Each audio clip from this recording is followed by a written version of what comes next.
Yang terhormat Gubernur Jawa Tengah Bapak Ganjar Pranowo Subianto, His Excellency European Union Ambassador to Indonesia and Ingin Perusahaan Mr. Vincent Piquet.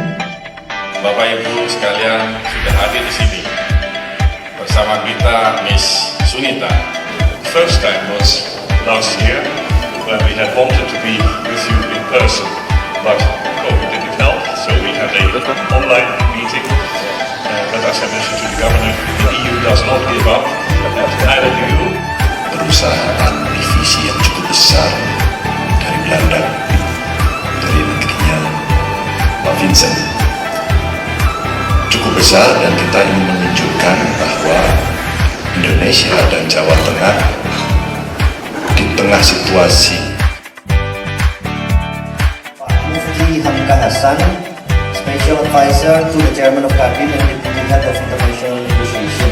Let me take a step back and talk a little bit about EU. The EU is a single market of 27 member states.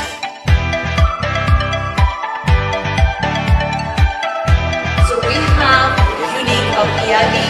It's not like other archives from huge delegation. Kami sudah lebih dari 60 tahun bergerak di bidang manufacturing. So this is, I will come to the best practices, I will say, sharing stories on the ground, what we are doing.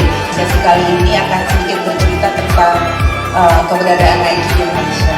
Saya sebagai UMKM yang memang sudah pernah ekspor ke EU dan ke Eropa Timur. Foreign direct investment di Jawa Tengah untuk Uni Eropa itu masih sangat kecil.